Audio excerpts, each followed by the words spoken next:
Natigil ka na ba sa pag-iisip tungkol sa kung ano talaga ang mangyayari kapag isinuko mo ang iyong araw sa Diyos? Ito ba ay isang mabilis na panalangin bago umalis ng bahay?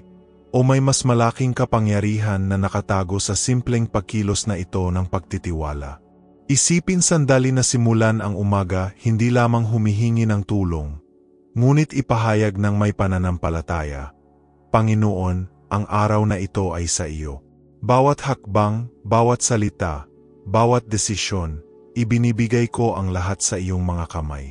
Tila simple, ngunit binabago ng pagpipiliang ito ang lahat. Dahil kapag inuuna natin ang Diyos, hindi lang tayo naghahanap ng proteksyon. Inaanyayahan natin ang lumikha ng sansinukob na maging gabay natin, tagapayo, at lakas natin sa harap ng bawat labanan. Ilang beses ba tayong magigising na pasan na natin ang mga alalahanin na hindi man lang dumarating? Iniisip natin kung ano ang maaring magkamali, kung ano ang hindi natin makontrol, at sinisimulan natin ang araw na pagod bago tayo bumangon.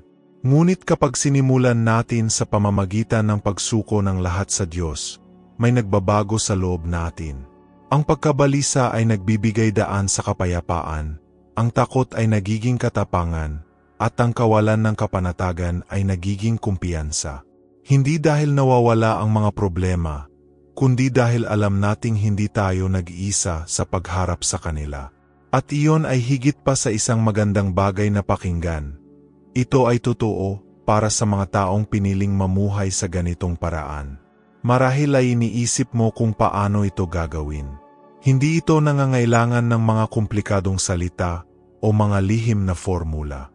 Ito ay tungkol sa pagbubukas ng iyong puso ng taos-puso at pagsasabing, Panginoon, idirekta ang aking mga iniisip, patnubayan ang aking mga hakbang, turuan akong kumilos ayon sa iyong kalooban.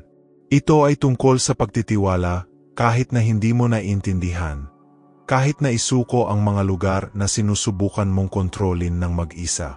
Dahil hindi lang gusto ng Diyos ang mga madaling bahagi ng ating buhay, gusto niya lahat. Dito sa lahat ng bagay na kanyang ginagawa, binabago at binibigyan tayo ng mga tagumpay na hindi natin inakala. At tingnan kung paano ito gumising ng isang makapangyarihang bagay. Kapag ang puso ay sumuko, maging ang mga pakikibaka na lumitaw sa araw ay may bagong kahulugan. Ang mga paghihirap ay hindi na lamang mga hadlang, ngunit mga pagkakataon upang makitang gumagana ang Diyos. Ang bawat hamon ay nagiging isang paanyaya upang alalahanin na siya ay naroroon. At kahit na sa maliwanag na mga pagkatalo, makatitiyak tayo na binabago niya ang lahat sa isang bagay na mabuti para sa mga nagmamahal sa Kanya. Hindi ito walang laman na pag-iisip, ito ay isang buhay na pangako na matatagpuan sa salita. Sa huli, ang pagsuko ng araw sa Diyos ay hindi tungkol sa pagsuko ng responsibilidad, ngunit tungkol sa pagkilala na tayo lamang ay may limitasyon, at na sa Kanya ay marami tayong magagawa. Isa itong pang-araw-araw na pagpili na nagpapatibay sa pananampalataya, nagpapanibago sa isipan, at naghahanda sa puso na makamit ang mga tunay na tagumpay, yaong nakadepende hindi lamang sa mga pangyayari, kundi sa mga taong kasama natin. Kung naantig ang iyong puso sa mensaheng ito, mag-subscribe sa channel para makatanggap ng higit pang mga pagmumuni-muni tulad nito. I-like ang video para matulungan kaming maabot ang mas maraming tao. Magkomento sa kung paano mo karaniwang isinusuko ang iyong araw sa Diyos at magbahagi para mas maraming buhay ang mapapala. Ang iyong pakikilahok ay gumagawa ng lahat ng pagkakaiba. Naisip mo na ba kung bakit madalas nating sinusubukang kontrolin ang lahat, ngunit nauwi sa pagod, pagkabigo, at pakiramdam na parang walang nangyayari tulad ng inaasahan? Ito kaya ay dahil nakakalimutan nating ibigay ang bawat detalye ng ating araw sa isa na tunay na may kapangyarihang gumabay sa lahat. Pag-isipan ito, kapag inilagay natin hindi lamang ang ating malalaking plano, kundi pati na rin ang maliliit na detalye sa mga kamay ng Diyos, sinasabi natin sa mga aksyon, hindi lamang sa mga salita, na lubos tayong nagtitiwala sa Kanya. Natural na gustong magplano, lutasin, at asahan ang mga problema. Gumagawa kami ng mga listahan, nag-istratehiya, at nag-alala tungkol sa kung ano ang maaring magkamali. Ngunit sa kabila ng lahat ng paghahandang ito, kailangan lang ng isang hindi inaasahang pangyayari para masira ang ating kapayapaan. Sa puntong ito naalala natin na ang tunay na tagumpay ay nakasalalay, hindi lamang sa kung ano ang magagawa natin gamit ang sarili nating lakas, kundi sa kung ano ang pinapayagan nating gawin ng Diyos sa pamamagitan natin. Kapag nagtitiwala talaga tayo, sumusuko tayo kahit hindi natin alam kung paano haharapin. Ito ay tulad ng pagpapakawala ng mabigat na dinadala nating mag-isa at pakiramdam ang gaan ng pagkakaroon ng isang taong higit na nag-alaga sa lahat. Maaring iniisip mo, ngunit paano tayo magtitiwala kung ang buhay ay mahirap, kung ang mga sagot ay tila hindi magagamit? Naroon ang sikreto. Ang Diyos ay hindi nangangako ng isang araw na walang hamon, ngunit ipinangako niya na sasamahan tayo sa bawat pagsubok. Kapag sinimulan natin ang umaga na nagsasabing, Panginoon, patnubayan mo ang aking landas, lumilikha tayo ng puwang sa ating mga puso upang makilala ang kanyang presensya, kahit sa pinakasimpleng mga sitwasyon. Sa isang pag-uusap, isang mabilis na pagpili, isang salita ng kaaliwan na iniaalok o natatanggap natin. Ang mga maliliit na kilos na ginagabayan ng Diyos ay may napakalaking epekto. At alam mo kung ano ang pinaka-nakakagulat? Minsan sumasagot ang Diyos sa paraang hindi natin inaasahan. Isinasara niya ang mga pintuan na gusto naming buksan at binuksan ang mga landas na hindi namin inakala. Sa sandaling iyon naiintindihan natin na ang pagsuko ay hindi nangangahulugan ng pagkatalo, ngunit pagkakaroon ng isang bagay na mas malaki, ang kanyang kalooban, na palaging mas mabuti kaysa sa atin. Kahit na hindi madaling makita sa oras na iyon, napagtanto natin sa kalaunan na inihatid niya tayo, tinuturuan tayo, inihahanda tayo para sa isang bagay na mas mabuti. Sa kasagsagan ng pagtitiwala na ito, natuklasan natin na ang mga tunay na tagumpay ay yaong ipinanganak ng pagsunod, pagtitiyaga, at pagsuko. Gaano man kalaki ang pakikibaka, kapag sinimulan natin ang araw sa mga kamay ng Diyos, sinimulan nating makita ang lahat ng may bagong mga mata. Ang mga problema ay hindi nawawala, ngunit sila ay tumitigil sa paghahari sa atin. At kahit madapa tayo, nakakahanap tayo ng lakas para makabangon muli, dahil alam nating nasa tabi natin siya. Kaya ngayon, inaanyayahan kita na gawin ang hakbang na ito ng pananampalataya. Sa sandaling magising ka, bago ang anumang bagay, ipikit mo ang iyong mga mata saglit at sabihin mula sa iyong puso, Panginoon, ang araw na ito ay sa iyo. Pagkatapos ay buksan ang iyong mga mata at mamuhay ng may katiyakan na anuman ang mangyari, hindi ka mag-iisa. Kung ang mensaheng ito ay sumasalamin sa iyo, mag-subscribe sa channel upang patuloy na makatanggap ng mga pagmumuni-muni na nagpapalakas ng pananampalataya. Ilik kami para matulungan kaming maabot ang mas maraming tao. Ibahagi sa mga komento kung paano mo isinusuko ang iyong araw sa Diyos, at ibahagi ito sa isang taong nangangailangan ng mensaheng ito. Sama-sama nating ipalaganap ang pananampalataya at pag-asa.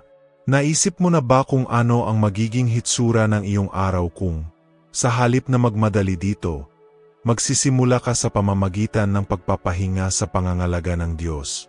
Isipin sandali na imulat mo ang iyong mga mata sa umaga at, bago pa man dumampi ang iyong mga paa sa lupa, huminga ng malalim at sasabihing, Panginoon, ngayon ay pinipili kong magtiwala. Kahit na hindi alam kung ano ang naghihintay sa akin, isinusuko ko ang bawat minuto ng araw na ito sa iyong mga kamay. Ang simpleng pagkilos na ito ay may napakalaking kapangyarihan upang baguhin hindi lamang ang mga oras sa hinaharap, kundi pati na rin ang paraan ng pagharap mo sa bawat hamon. Kapag ginawa natin ito, may nagbabago sa loob natin. Ang puso, na maaring nagsimula sa pagkabalisa, ay huminahon. Ang isip na maaring nawala sa pag-alala ay nakahanap ng direksyon. Ito ay tulad ng pagpapalitan ng pagmamadali sa layunin, pag-alinlangan sa pananampalataya, takot sa katapangan. Sapagkat ang mga taong isinusuko ang kanilang araw sa Diyos ay hindi nagsasabi na hindi sila magkakaroon ng mga problema. Ngunit pinipiling harapin ang lahat sa tabi ng isang hindi kailanman natatalo sa labanan. Ginagawa nito ang lahat ng pagkakaiba, kahit na sa tila maliliit na bagay. Maaring may mag-isip, ngunit ang tunay bang pagsuko ay nangangahulugan ng walang ginagawa. Kabaligtaran talaga. Nangangahulugan nito na kumilos ng may kumpiyansa. Alam na hindi tayo nag-iisa. Nangangahulugan ito ng paggawa ng mga desisyon, pagtatrabaho, pag-asikaso sa mga responsibilidad, ngunit laging alalahanin na ang Diyos ay kasama natin sa bawat hakbang ng daan. Nangangahulugan ito ng pagpapahintulot sa Kanya, nagabayan ang ating mga iniisip, bigyang inspirasyon ang ating mga salita, at palakasin tayo kapag kulang tayo ng lakas. At kahit na may mali, ang pagkakaroon ng kapayapaan ng pagkakilala na Siya ay nananatiling may kontrol. Gaano kadalas na unawaan lamang natin ito sa pagbabalik-tanaw?